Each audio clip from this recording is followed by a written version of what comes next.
Hello friends, welcome to Himalaya education scope. Friends, आज हम करेंगे 24 जनवरी 2023 का जो सीटेट का पेपर हुआ था, इसको सॉल्व करेंगे। और ये जो पेपर है, पेपर सेकंड है, क्लास 6 से 8 तक का पेपर है ये, जो सेकंड शिफ्ट में सेकंड शिफ्ट में होता है। अब यहाँ पे जो क्वेश्चन है आज का, जो मैंने लिया है भाग फोर्थ लिया है, भाषा हिंदी।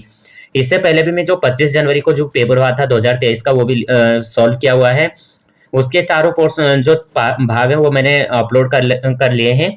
और जो ये वाला 24 जनवरी का पेपर हुआ था सीटेट का, इसका भी मैंने जो है बाल विकास एवं शिक्षा शास्त्र से संबंधित यहाँ पे वीडियो अपलोड कर चुका हूँ। तो अगर आपको जो है, अगर आप ये वीडियो देखना चाहते हैं, अगर आपका सीटेट का पेपर है 20 अगस्त को, तो आप वो वीडियो भी देख सकते हैं, क्योंकि जो प्रीवियस क्वेश्चन होते हैं वो हमारे आने वाले अपकमिंग एग्जाम के लिए बहुत ही महत्वपूर्ण होते हैं। तो फ्रेंड्स, अभी अगर आपने वीडियो को लाइक शेयर और सब्सक्राइब नहीं किया तो वीडियो लाइक शेयर सब्सक्राइब कर दो।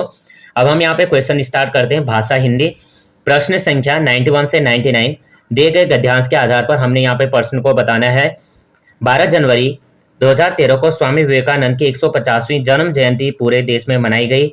इसे शोधकर्ता का नाम दिया गया। आधे 50 के साथ सती 100 यानी 150 साल स्वामी विवेकानंद ने केवल 39 वर्ष के अपने जीवन में जैसा अद्भुत काम कर दिखाया, वैसा विरले लोग ही कर पाते हैं। इनके बचपन का नाम नरेंद्र नाथ था और बंगाली उच्चारण के साथ उन्हें घर में नरेन बुलाते थे। विवेकानंद नाम उनके गुरु रामकृष्ण परमहंस ने दिया था।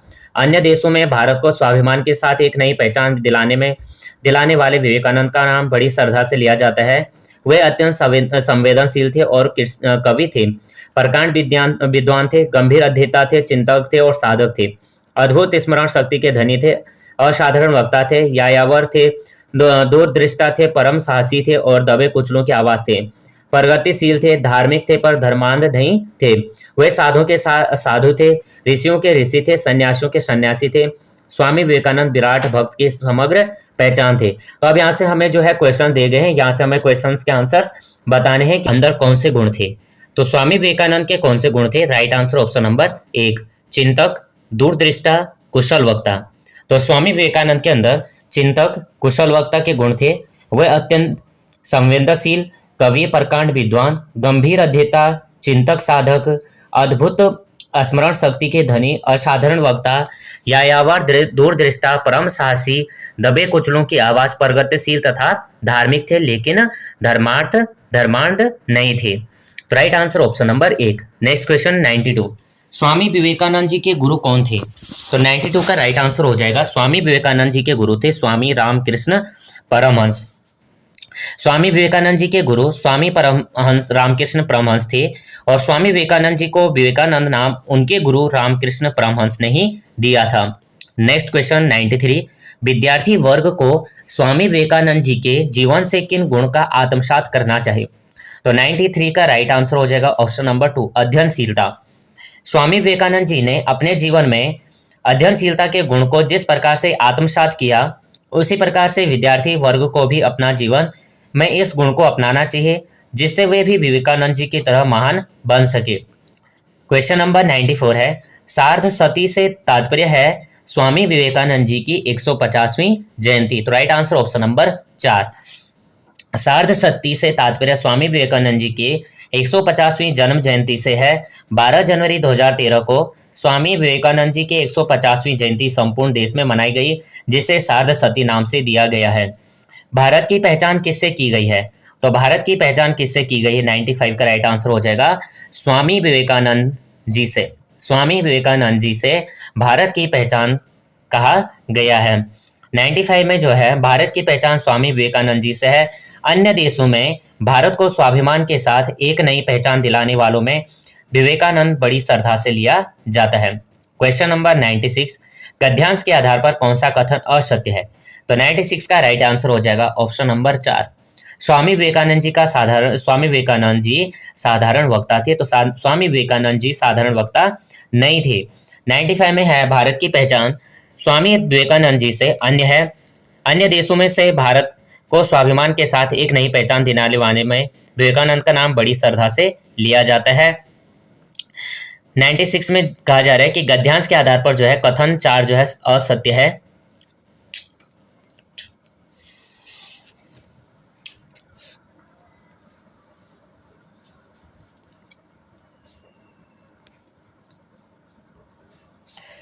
Question number 95।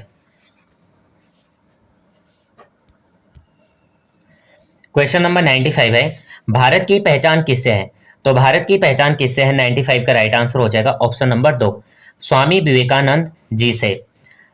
भारत की पहचान स्वामी विवेकानंद जी से है। अन्य देशों में भारत को स्वाभिमान के साथ एक नई पहचान दिलाने वालों में विवेकानंद का नाम बड़ी श्रद्धा से लिया जाता है। तो राइट आंसर ऑप्शन नंबर 2। 96 है, गद्यांश के आधार पर कौन सा कथन असत्य है? तो क्वेश्चन नंबर 96 का राइट आंसर हो जाएगा ऑप्शन नंबर 4, स्वामी विवेकानंद जी साधारण वक्ता थे। तो 96 में जो है स्वामी विवेकानंद जी जो है साधारण वक्ता नहीं थे, बल्कि वे शालीन और गरिमावान व्यक्तित्व वाले व्यक्ति थे। वे उदास और पतित हिंदुओं के सहायक थे। इनका जीवन बड़ा ही अनुकरणीय था। क्वेश्चन नंबर 97, वे साधु के साधु थे। वाक्य से आशय है कि स्वामी विवेकानंद जी, तो यहाँ पे हमें 97 का राइट आंसर बताना है। तो राइट आंसर ऑप्शन नंबर 3, सर्वोत्कृष्ट साधु थे। सर्वोत्कृष्ट साधु थे। 98, यायावर का अर्थ क्या होता है? तो यायावर का अर्थ होता है घुमक्कड़, क्योंकि स्वामी विवेकानंद जी जो है एक स्थान से दूसरे स्थान घूमते रहते थे, इसलिए इनको यायावर या घुमक्कड़ इसका अर्थ होता है। यायावर का मतलब होता है एक स्थान से दूसरा स्थान ज्यादा जाना, और जो एक स्थान से दूसरा स्थान ज्यादा जाता है उसको कहा जाता है घुमक्कड़। नेक्स्ट क्वेश्चन, गद्यांश में किस विशेषण शब्द का प्रयोग नहीं किया गया है? तो ऑप्शन नंबर 4, सन्यासी। Right answer option number 4। गद्यांश में सन्यासी शब्द जो है विशेषण शब्द का प्रयोग नहीं किया गया, बल्कि विद्वान, संवेदनशीलता और धार्मिक शब्द विशेषण है। क्वेश्चन नंबर 100 से 105 यहाँ पे है, पीकर जिनकी लाल सिखाएं, उगल रही लू लपट दिशाएं, जिनके सिहनाद से सहमी धरती रही अभी तक डोल, कलम आज उनकी जय बोल, कंधा चकाचौंध का मारा, क्या जाने इतिहास बेचारा, साक्षी है उनकी महिमा के सूर्य चंद्र भूगोल खगोल, कलम आज उनकी जय बोल। तो यहाँ पे जो है 100 क्वेश्चन है, कविता में उनकी सर्वनाम का प्रयोग किनके लिए किया गया है? तो 100 का राइट आंसर हो जाएगा ऑप्शन नंबर 1, वीरों का। तो कविता में उनके सर्वनाम का प्रयोग वीरों के लिए किया गया है। जो शब्द संज्ञा के बदले प्रयोग किए जाते हैं उन्हें क्या कहा जाता है? सर्वनाम कहा जाता है। 101, कविता में कौन सा भाव मुखरित हुआ है? तो कौन सा भाव मुखरित हुआ है? तो वीरता का। सूर्य चांद आदि किसके गवाह हैं? तो सूर्य चांद आदि किसके गवाह हैं? ऑप्शन नंबर 102 का राइट आंसर हो जाएगा 2, देश पर मर मिटने वालों के लिए। तो क्वेश्चन नंबर 2 का, जो सूर्य चांद आदि देश पर मर मिटने वालों के गवाह होते हैं उन्हीं को कहा गया है सूर्य चांद पर किसके गवाह हैं? देश पर मर मिटने वालों के लिए। नेक्स्ट क्वेश्चन, क्वेश्चन नंबर 103, लेखक ने वीरों की वीरता और वीरगति को न जानने वालों को बेचारा कहा। तो 103 किसके लिए बेचारा कहा गया है? लेखक ने किसे बेचारा कहा? तो 103 का राइट आंसर हो जाएगा ऑप्शन नंबर 4, वीरों की वीरता वीरगति को न जानने वालों को। नेक्स्ट क्वेश्चन 104, सूर्य का पर्यायवाची शब्द नहीं है। तो सूर्य का पर्यायवाची शब्द नहीं है शशि। शशि जो है चंद्रमा का पर्यायवाची शब्द है। सूर्य का पर्यायवाची है रवि, प्रभाकर, दिनकर, सूरज, दिवाकर, भास्कर, ये सभी सूर्य के पर्यायवाची हैं। इतिहास में लगने वाला प्रत्यय कौन सा है? तो इतिहास में लगने वाला प्रत्यय है इक प्रत्यय, ऑप्शन नंबर 3। इतिहास में एक प्रत्यय जो है जो अक्सर शब्दांश शब्दों के अंत में प्रयुक्त होते हैं और उनका अर्थ परिवर्तित कर देते हैं, वे प्रत्यय कहलाते हैं। क्वेश्चन नंबर 106, क्वेश्चन नंबर 106 है और 120 तक हमें यहाँ पे दिए गए उचित विकल्प का चयन करना है। गहन पठन का एक कौशल है जो कि और संकेत करता है। तो किसकी ओर संकेत करता है? 106 का राइट आंसर हमें यहाँ पे बताना है। तो पाठ्य वस्तु की गहरी समझ प्राप्त करने के लिए पढ़ना। गहन पठन का एक कौशल है जो क्या करता है? पाठ्य वस्तु की गहरी समझ प्राप्त करने के लिए पढ़ना। विस्तृत जानकारी के लिए पाठ्य वस्तु को पढ़ना है। तो विस्तृत जानकारी के लिए क्या करना पड़ेगा हमें? 107 का राइट आंसर हो जाएगा गहन पठन। तो विस्तृत जानकारी के लिए क्या करना चाहिए? गहन पठन करना चाहिए।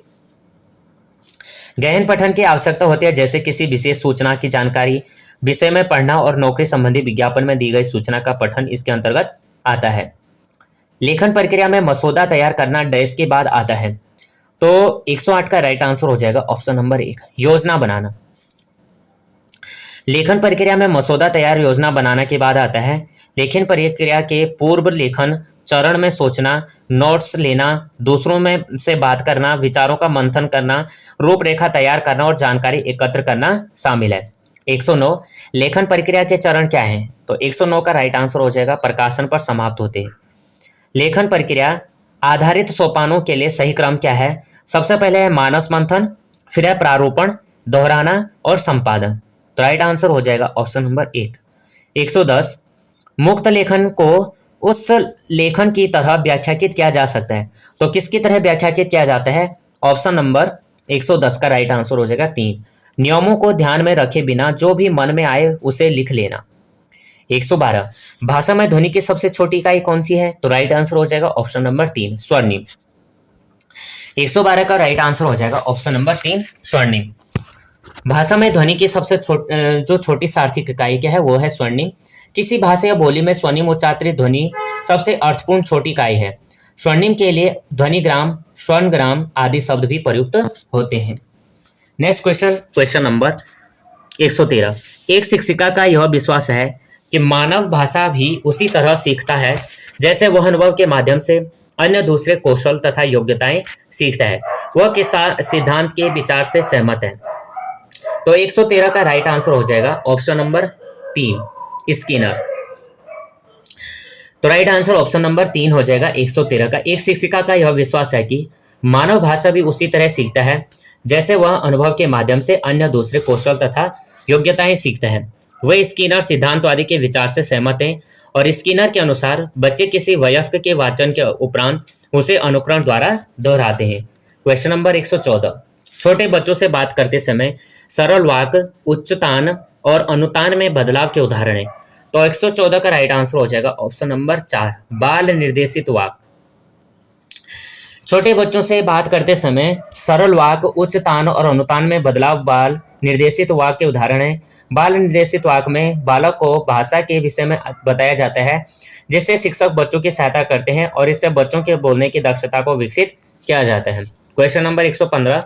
डैश सीखने की वह अक्षमता है जो वाक्य ध्वनियों की पहचान को प्रभावित करती है जिसमें पठन समस्या उत्पन्न होती है। तो ये क्वेश्चन जो है जो 25 जनवरी को भी क्वेश्चन पेपर था उसमें भी पूछा गया था।